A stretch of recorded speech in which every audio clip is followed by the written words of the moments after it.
ठेले का खाना। अपनी रसोई को संभालते हुए आज पूनम को 12 साल हो गए थे। उसकी 10 साल की एक बेटी थी और 8 साल का एक बेटा। सभी के लिए हड़बड़ी में नाश्ता बनाकर पूनम फौरन डाइनिंग टेबल पर लेकर आती है। ये रोहित कहाँ गए? बोला तो था मैंने कि 10 मिनट में आ रही हूँ। अब क्या, वो तो निकल गया। रोज रोज ये घिया तोरी खिला खिलाकर जबान बांध दिए तूने छोरे की।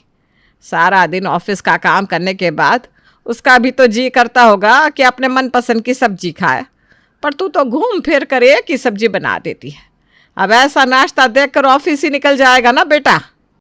बच्चों के सामने आप ये घिया तोरी बोलेंगे ना मम्मी जी, फिर ये खाएंगे क्या खाना? अपने बाप से 10 कदम आगे ही है दोनों। हफ्ते में होते हैं 7 दिन, अब 2 दिन तो घिया तोरी बन ही जाएगी ना। बाकी दिन तो अलग सब्जी बनाती हूं मैं। आज जैसे मैंने आलू टमाटर की सब्जी बनाई, पनीर की भी तो बनाई थी कल। उसे पनीर कहती है मम्मी आप? इतनी गंदी पनीर। वो तो बर्तन में सर्फ रह जाने के कारण दूध फट गया था, तो मजबूरन आपको उसका छेना निकालना पड़ा और उस छेने का पनीर बनाया था आपने। ऐसे पनीर की सब्जी को आप सब्जी कहती है? एक गिलास पानी पकड़ाने तो रसोई में तू जाता नहीं, तो इतनी शीखी कैसे बघार रहा है? किसने बताया तुझे ये सब? दादी ने। और किसने? ये सुनते ही पूनम बड़ी बड़ी आंखें करके अपनी सास को दांत पीसते हुए देखने लगती है। ये दांत पीस कर मुझे क्या देख रही है? झूठ कहा क्या मैंने? इस घर में पनीर तू तभी बनाती है जब तेरी गलती से दूध फट जाता है। आलू टमाटर की सब्जी मुझे नहीं खानी मम्मी। टमाटर मुझे पसंद नहीं है, आपको पता है।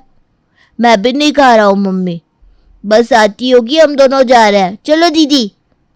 ये कहकर दोनों बच्चे अपनी बैग उठाकर बाहर निकलने लगते हैं। तभी महेश कहता है, तुम्हारी माँ तुम्हें भूखा रख सकती है बेटा, पर तुम्हारे दादा तुम्हें भूखा नहीं रखेंगे। ये लो 50-50 रुपए रखो और बाहर से कुछ खा लेना अच्छा सा। अपने दादाजी से रोज की तरह आज भी पैसे लेकर दोनों बच्चे हंसते खेलते स्कूल के लिए निकल जाते हैं। क्या कर रहे हैं पापा जी आप? ये इस हफ्ते तीसरी बार आपने इन दोनों को पैसे दे दिए। ऐसे तो इनकी आदत बिगड़ जाएगी। अब ये दोनों जानबूझकर नाश्ता नहीं करते ताकि आपसे पैसे ले सके। अब पापा से बहस कैसे कर रही हैं भाभी? 2 दिन हुए हैं आए मुझे। बोलना नहीं चाहती थी मैं, पर क्या करूं, बेटी हो ना, बाप की इंसल्ट बर्दाश्त नहीं कर पाती। ये क्या रोज रोज का तमाशा लगा रखा है आपने? पापा ने क्या कर दिया ऐसा जो उन पर चढ़ी जा रही हैं आप? अपने पोते पोतियों को 50 रुपये ही तो दिए हैं। अगर यही पैसे उन्होंने अपनी नातिन को दिए होते ना, तब आप कहती पापा जी अपनी बेटी के बच्चों को ज़्यादा प्यार करते हैं और बेटे के बच्चों से कम। किसी ने सही कहा है, नई बहू नवासी नखरे। 12 साल की शादी के बाद भी मैं नई हूं? आपकी शादी को तो फिर भी 3 साल ही हुए हैं दीदी। गुस्से में प्रिया खाने की टेबल से उठकर अपने कमरे में चली जाती है। अपनी प्यारी बेटी को मनाने के लिए महेश उसके फेवरेट रेस्टोरेंट से दाल तड़का और नान मंगवाता है। खाने को प्लेट में सर्व करने सुषमा रसोई में जाती है। आहा, क्या खुशबू है। इसे कहते हैं खाना। क्या रंग आया है दाल का। और यहाँ लोग कुकर में दाल सिझाकर सामने रख देते हैं और कहते हैं कोई खाना नहीं खाना चाहता। मुझे पता है मम्मी जी, आप ये ताने मुझे दे रही हैं ना। रोहित बिना खाए सुबह निकल गए थे, तो मैं पहले ही टेंशन में हूँ। कुछ ऐसा मत बोलिए कि मैं घुमाकर 2 बातें कह दूँ। आप लोगों ने बाहर से खाना मंगवा ही लिया है ना, तो खा लीजिए। पूनम का मन काम में लग ही नहीं रहा था। लगता भी कैसे, आज उसका पति भूखे पेट जो ऑफिस चला गया था। टेंशन में पूनम अपनी फ्रेंड जागृति को कॉल लगाती है। मैं नहीं मानती, तेरे ससुराल वाले ये ड्रामा कर रहे हैं। अरे भैया, आजकल तो किसी की बहू एक सूखी रोटी नहीं डालना चाहती सास ससुर को। इनको 3-3 टाइम का खाना मिल रहा है, 2 टाइम नाश्ता मिल रहा है, उसके बाद भी नखरे कर रहे हैं। जाने दे तेल लेने, रहने दे भूखे पेट सबको, 2 दिन में लाइन पर आ जाएंगी। नहीं जागृति, तू जानती है ना मैं किसी को भूखा नहीं रख सकती। रोहित आज बिना टिफिन लिए चले गए ना, अब उस टेंशन में मुझसे एक निवाला नहीं खाया जा रहा। बता मैं क्या करूं? जीजा जी को कौन सी सब्जी पसंद है वही सब्जी बना, आराम से पैक कर और उनके ऑफिस देकर आ। साथ में छोटा सा नोट भी लिख देना। देखना फिर कैसे वो सब कुछ भूलकर डेट प्लान कर लेते हैं। पूनम को जागृति का आइडिया बड़ा पसंद आता है। वो बड़े मन से अपने पति के लिए आलू गोभी की सब्जी बनाकर टिफिन में पैक करती है और उनके ऑफिस लेकर पहुंचती है, जहां वो देखती है कि रोहित पहले ही कैंटीन में खाना खा रहा है। मतलब मैं बेकार ही इतनी मेहनत करके ये टिफिन लेकर आई, तो तुम्हें क्या लगा मैं तुम्हारे टिफिन के इंतजार में भूखा बैठा रहूंगा? तुम्हारा बनाया हुआ खाना नहीं खाना था, इसीलिए तो कैंटीन में खा रहा हूं मैं। सुन लिया। अब जरा टिफिन खोलकर देखो तो सही कि क्या लेकर आई हूं मैं। आलू गोभी की सब्जी, वही मसाले। तुम सारी सब्जियों में एक सरी का मसाला डाल देती हो, समझ में ही नहीं आता गोभी खा रहा हूं या भिंडी। अपने कलीग्स के सामने रोहित पूनम के बनाए खाने की इंसल्ट कर देता है, पर आज पूनम भी ठान लेती है कि अब वो किसी के लिए एक्स्ट्रा मेहनत नहीं करेगी और इस चीज को मद्देनजर रखते हुए वो रात का खाना बनाती ही नहीं। 7 बज गए। अब लगेगी सबको भूख और याद आऊंगी सबको मैं, पर आज मैं नहीं पेक लूंगी। जब तक ये लोग मेरे खाने की कदर ना करें मैं खाना नहीं बनाने वाली। पूनम खुद ही खुद में बातें कर रही थी, तभी दरवाजे से रोहित अंदर आता है। चलो सब जल्दी से तैयार हो जाओ, आज खाना बाहर ही खाएंगे। ये हुई ना बात, बच्चे भी बाहर जाने की बड़ी जिद कर रहे थे। अरे पर अभी तो आप आए हैं, कब सब तैयार होंगे, कब हम रेस्टोरेंट पहुंचेंगे, कब ऑर्डर देंगे? फिर खाना बनाने में भी 20-25 मिनट तो रेस्टोरेंट वाले ले ही लेंगे। इतनी देर भूख बर्दाश्त होगी क्या पापा जी आपसे?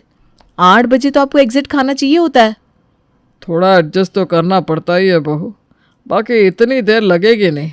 हम कौन सा बर्थडे पार्टी पर जा रहे हैं जो तैयार होंगे। बस एक टी शर्ट पहन लूँगा अभी। मैं तो इसी साड़ी को ठीक से लपेट लेती हूँ।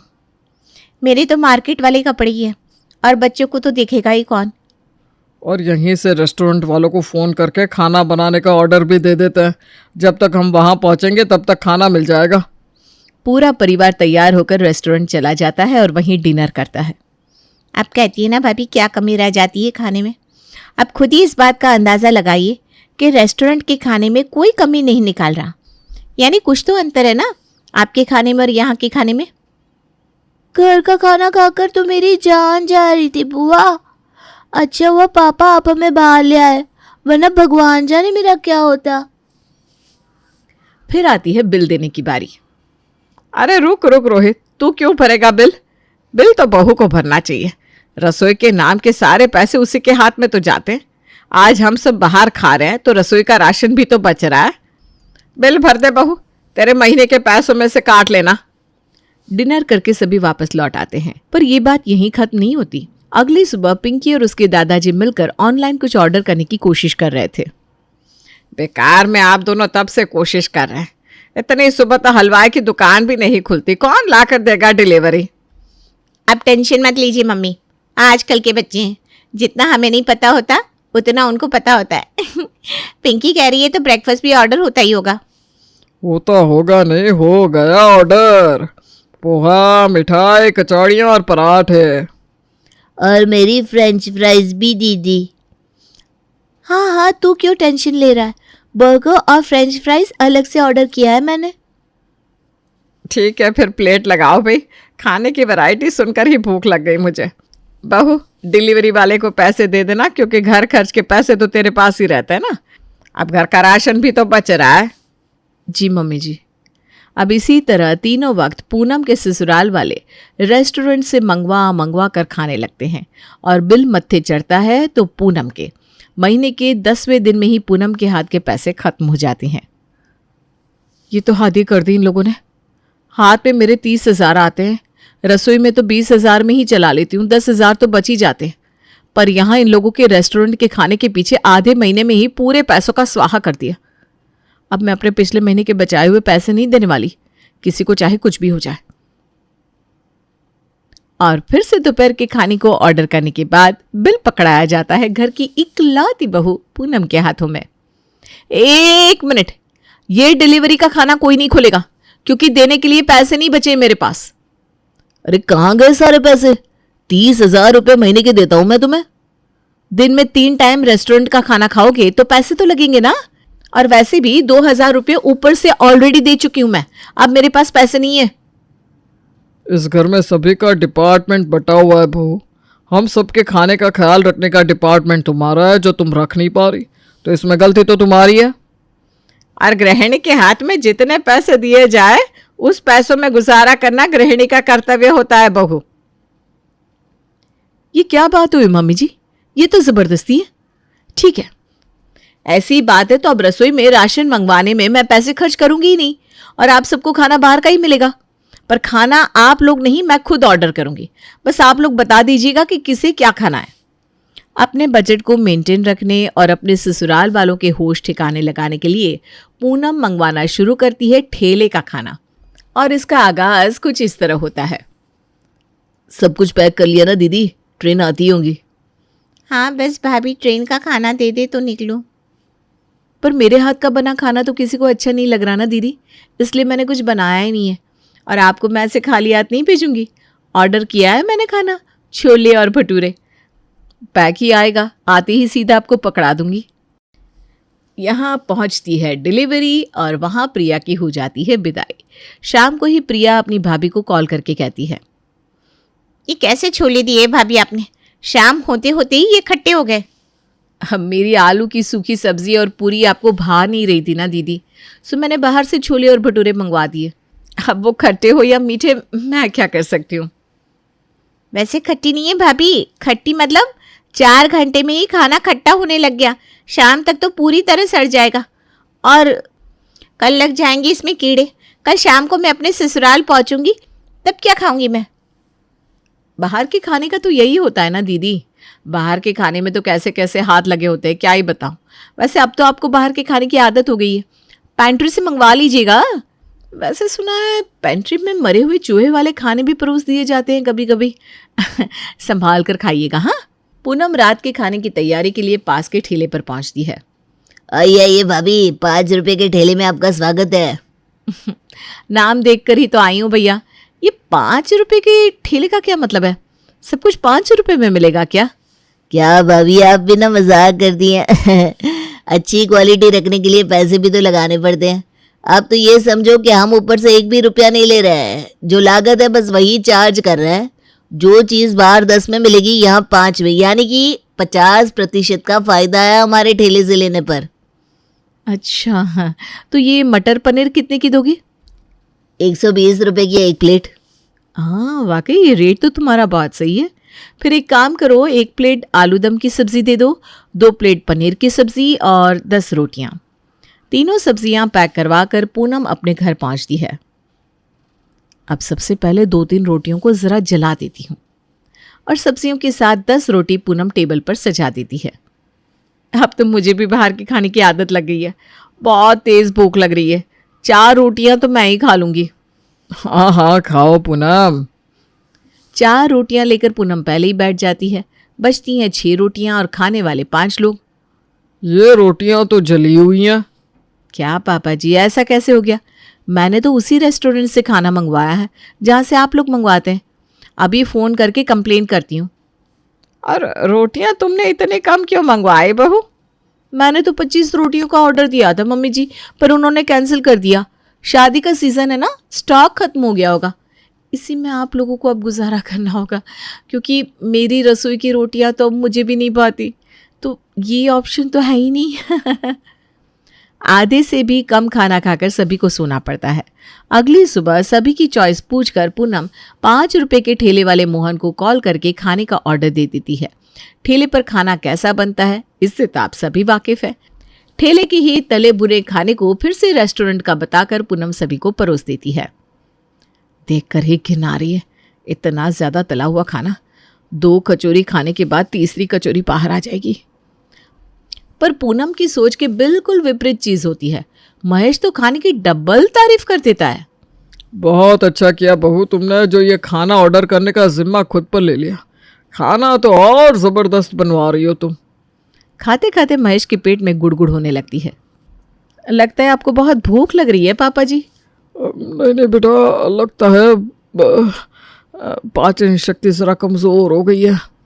रोज रोज बाहर का खाना खाने के कारण महेश का पाचन तंत्र अब बिगड़ने लगा था और अपनी होशियारी लगाते हुए पिछली रात की मंगवाई हुई सब्जी में बहुत सारे मसाले डालकर पूनम सभी को दोपहर के खाने में परोस देती है। ये रेस्टोरेंट वाला लगता है पहले का बासी खाना ही पैक करके देने लगा है। रेस्टोरेंट में तो यही होता है ना दादी, एक साथ बहुत सारे लोगों का खाना बनाकर उसे या तो डीप फ्रीज कर देते हैं। जैसे ही कस्टमर खाने का ऑर्डर देते हैं, शेफ वही सब्जी को गर्म करके रेडी कर देते हैं। अब आप ही सोचिए, घर में 2 खाना बनाने में मम्मी को कितना वक्त लगता है, और वहीं रेस्टोरेंट में 15 मिनट में इतना सारा खाना बनाकर वो लोग कैसे ले आते हैं। अरे भाई मुझसे तो एक चम्मच भी नहीं खाया जा रहा, इतना ज़्यादा मसाला है इस खाने में, पूरे मुंह में छाले आ गए मेरे। एक बार ऐसे ही मेरे मुंह में भी छाले आए थे। मम्मी याद है तब आपने कहा था जब पेट की आंतड़ियाँ गर्म हो जाती है तो मुंह में छाले आ जाते हैं। ऐसे में कुछ ऐसा खाना चाहिए जो हल्का हो, पेट को आराम दे। तो आप बताइए पापा जी, ऐसा क्या ऑर्डर कर दूं जो आपके पेट को आराम दे? बाहर से ऐसा क्या ही आएगा बहू जो किसी के पेट को आराम दे पाए। बाहर के खाने में कोई माँ बाप थोड़ी ना होता है, ऐसा खाना तो घर पर ही बनाया जा सकता है। क्या मम्मी जी, कैसा मजाक कर रही हैं आप? मैंने तो अब राशन मंगवाना भी बंद कर दिया है। बाहर का खाना भी आएगा और राशन के लिए पैसे भी बच जाए। इतनी अच्छी गृहिणी मैं नहीं हूँ। मैं अब भी पापा जी के लिए खिचड़ी ऑर्डर कर देती हूँ। और 5 रुपए के ठेले वाले मोहन से मंगवा लेती है पूनम खूब मसालेदार खिचड़ी और परोस देती है अपने ससुर के सामने, और अपना लास्ट मूव चलने के लिए ऑन कर देती है टीवी। टीवी देखते हुए खाना खाइए पापा जी, फिर पता भी नहीं चलेगा और खाना अंदर चला जाएगा। रेस्टोरेंट का खाना खाकर हुए शुक्ला जी के परिवार वाले बीमार। क्या रेस्टोरेंट वाले परोस रहे हैं आपकी थाली में जहर? क्या कमजोर पड़ सकती है आपकी पाचन शक्ति? आइए जानते हैं मिसेस शुक्ला से। बहुत बड़ी गलती होगी मुझसे, बहुत बड़ी गलती हो गई। काम से बचने के लिए मैं अपने घर वालों को बाहर का खाना खिला देती थी, और आज इस खाने को खाने के कारण मेरे पति ऑपरेशन थिएटर में पहुंच गए। ये रेस्टोरेंट में खाना नहीं, जहर मिलता है, जहर। आप सभी दर्शकों से विनती है कि कभी कभार ही बाहर का खाना ठीक है, पर रोज रोज नहीं। पूनम के घर पर सबकी तबीयत तो बिगड़ने लगी ही थी, और इस न्यूज़ को देखने के बाद सभी के पसीने भी छूट जाते हैं। इस खिचड़ी को हटाओ यहाँ से, अब इस घर में बाहर का खाना नहीं आएगा, मुझे जीना है भाई। मैं अभी पिज्जा बर्गर नहीं खाऊंगी, मम्मी आप जो बनाओगी मैं वही खाऊंगी। और पहली बार घर में ऐसा होता है कि ठेले के खाने के कारण अब सभी घर का खाना शुरू कर देते हैं।